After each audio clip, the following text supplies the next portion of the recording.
my hair is edging toward that point where I don't look completely like Beth Harmon at every moment in time. This is unacceptable. I always have to look like Beth Harmon because I'm playing 5D chess with the universe. I'm gonna beat you. Last night I dreamed about being her. Or some version of her. I've had such vivid dreams lately, it's really weird. Beth Harmon being from The Queen's Gambit on Netflix. Good show. Love her haircut. Love her entire way of being. She's got like so much attitude. Just like in everything she does. It's fascinating. And I really like, not to spoil anything, but the show has a good plot. And I like the ending, and I think it was very thoughtful and very well done. Anyway. Speaking of children who are rather precocious and isolated, like Beth Harmon, since I was little, I always heard, the whole cant about childhood is the most precious time. When you're an adult, you're just going to have responsibilities and stress, and your imagination will go away. And okay, basically just think about how Peter Pan, the book, treats growing up, which I did read as a child, which did somewhat scar me. But it was just like, that's basically that is a very concentrated form of that whole message. And people looking back wistfully on their childhood, like, I'll never get those years back. And I was like so scared of losing my imagination, of losing essentially life, and the lifiness of life. Only to find out that I really didn't have any of that at the time anyway, and I've only now started to gain it, and it's great.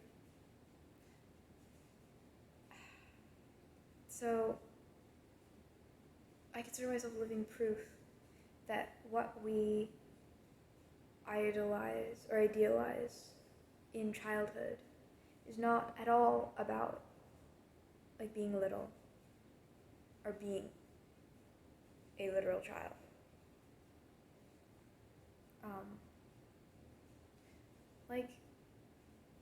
I don't know, childhood is hard. You don't have any power at all, or any agency really.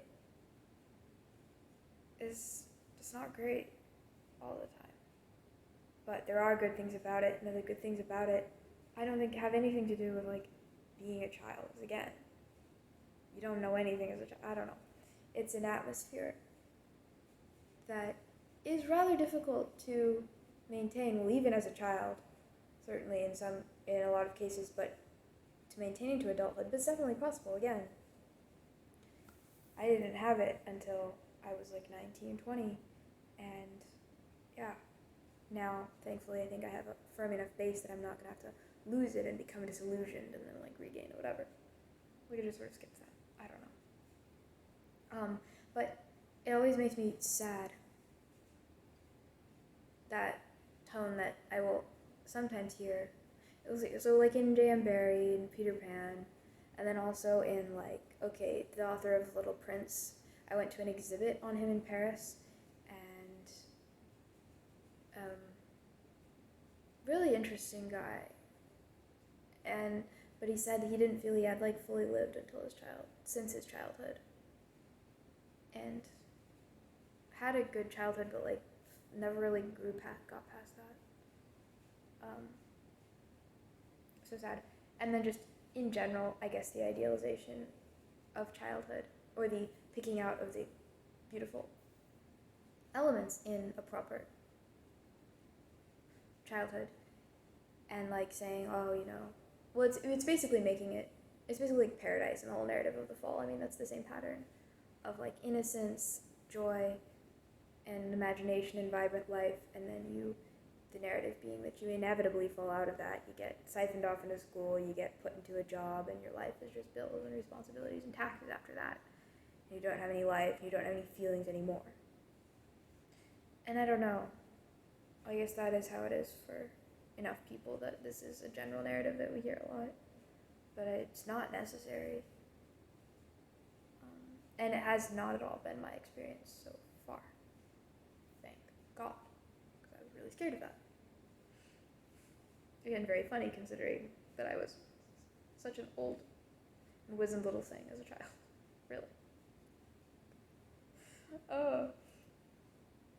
But I think part of it is, well, essentially, because it's like the narrative of the paradise and like fall from paradise, the thing to do is to somehow not fall from that connection with the source and with life, and to continue to revive it, and to somehow continue to keep it, and to find spaces and presences and ways that preserve that, which theoretically, if anybody gives it the attention, is possible to continue to remember that. I'm recording all these videos on the same day, so like they're all in sync. So I think a lot of it is the enchanted cosmos. I suppose another thing that we idealize are like the ancient societies, which lived in more of an enchanted world, despite also living in more of a brutal world. Yeah, so that was also sort of like the childhood of humanity or whatever, and now we're into like jaded adults, and we're all in our skyscrapers and, in Gregory Alan Isakov's words, working in tall buildings. Unreleased song by him, but it's very good. He should have released it. But an enchanted cosmos. So I think a lot of what has preserved or brought me into this atmosphere of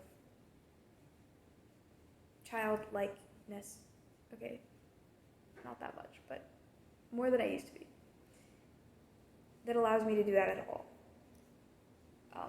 I say as I like super analyze things, so I can't really, whatever, is having a religion and having like a full like Christian worldview and connecting with Orthodox Christianity and then any threads that I gather from anywhere else too.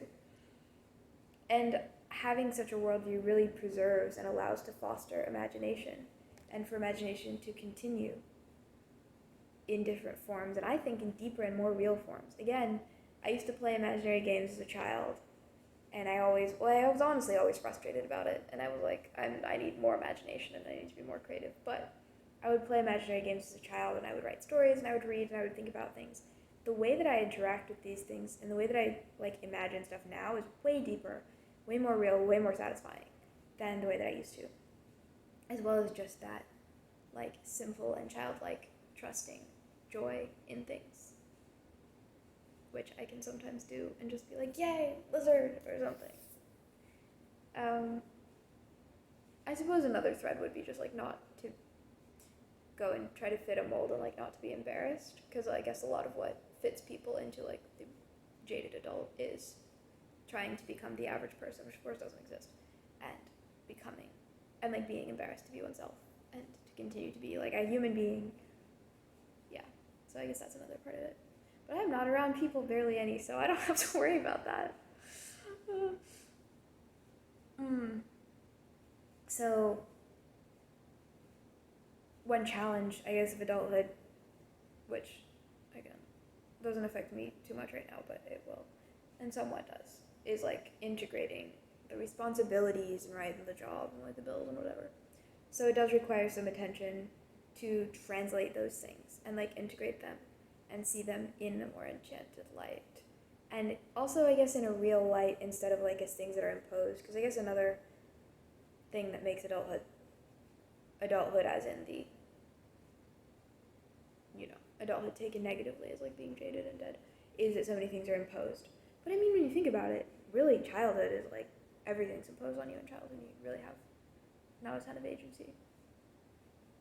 So in a sense, in adulthood, if you kind of can play it right, there's less imposition. But I like the phrase of, so there's that verse about we are translated into the kingdom of Christ, but if you kind of take that translation as a pun, both of being moved from one place to another, but also being translated between languages or between different forms.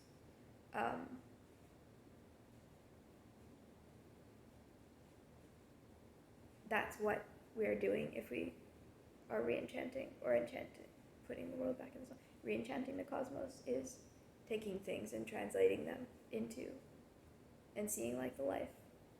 So integrating all of them identities and all that, which takes attention. I suppose the main thing what we get cut off from, what a good childhood is defined by, and what also the paradise is defined by, and like the source of life, and the way that wanting to live is being connected to and surrounded by love. And I guess that is one thing that the narrative is, well, when you're a child, and again, I don't know if like anybody really believes this, but you hear it, so it comes from somewhere. When you're a child, there's sort of narrative implicitly, when you're a child, like, you get all this help, you get all this love, you can make mistakes, it's okay, you're like really supported, or you're supposed to be like really supported. It's okay if you relax and just like have fun, that's a child. But when you're an adult, you have to become a productive member of society, you have tough standards, you gotta like be really tough and self-sufficient, and you can have a little salami. You can have a little bit of like love and support and relaxation, but mostly you need to be alone and be by, or like be okay, like mature in that way. And I guess there's a sense of truth in that we of course learn to be more independent or more self-sufficient. But a lot of the way that is presented is very broken, and it's like a little bit of truth and very twisted. Anyway, again, that's another thing that having a religious worldview, I think, does for me, that I am still, or honestly for me, for the first time, in an atmosphere of love, as in a space that will receive me, whatever I am, and not be making me into a certain mold, or like condemning certain aspects. Changing them and healing, but like not, excommunicating and firing me from my job and whatever. But like building and cultivating and understanding that we as humans continue and always need so much love and like so much light and so much support is, to me, what makes that atmosphere of childhood, where like it's okay to fail and like try new things, or to relax, or to just imagine things sort of idly and see where they go. And there are ways to carry that into adulthood, and to even have it a lot better in adulthood with our extra knowledge and more knowledge and more freedom and a wider life and a wider being that we have. But that's never meant to stop, and it like doesn't have to be this thing that we hear a lot, or that there is this sort of narrative of like,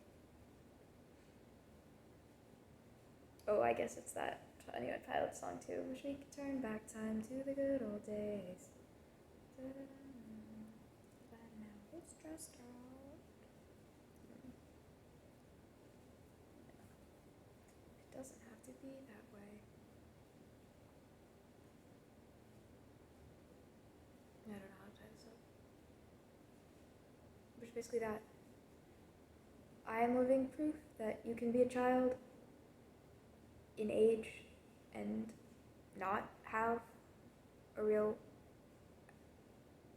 joyous childhood.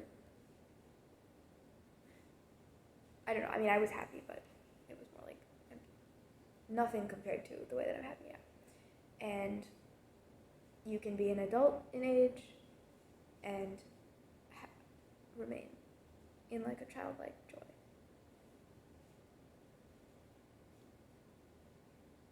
If you live in the right space. Just thought of something else. This is connected to the broader sort of principle that I am dedicated to, that like, quote unquote, the honeymoon doesn't have to end. Both in the sense of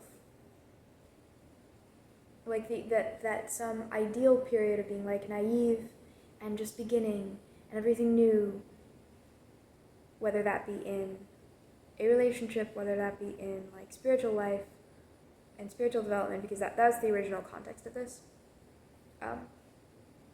idea for me, or whether that be in like childhood and growing up, or whether it be in like a new subject. So, for instance, in my church, they would talk about like when you get saved, there's like a honeymoon period, and then generally that's almost that they consider that like that's the best time, or like the time when things are the most intense, like the most new. And then after that, you generally are fighting complacency, basically, for the rest of your Christian life. Which was always a sad idea to me. I didn't like it. And then whenever I had my epiphany, I was like, well, I guess I'm like having that sort of honeymoon period, which is what they would call it. Because I never had that originally whenever I like professed my faith and got saved. But that didn't really end. Or like, okay, technically, I was like on a whole nother level and just like effortlessly like in the clouds all the time. But then in another sense, I wouldn't go back. What I have now is the same threads that I had back then, and the same light and the same love, and much deeper, much more solid, feels a lot better, and it's more. And it continues to get better. It's not as though I've gone through this ideal period and now the real work begins, or just like the monadities. That's not the way that I would put it. Or in like learning a new subject. I don't know, a conversation that I had once and that I think about a lot is we were talking about like enjoying things on different levels. So like, I think I've said this in another video, but the way that a child enjoys like a film or a piece of music versus the way that somebody educated in that enjoys it. So as a child, it's just like the emotional experience. But as you get older and you learn more, you're more like picking apart the structure of things and seeing the structure. But I think if you gain knowledge in the right way, or if I have the subjects that I know about that I've gained knowledge of them in the right way, the enjoyment has deepened, and like even the emotional and like the pure, just like pleasure enjoyment has deepened along with the increase of knowledge.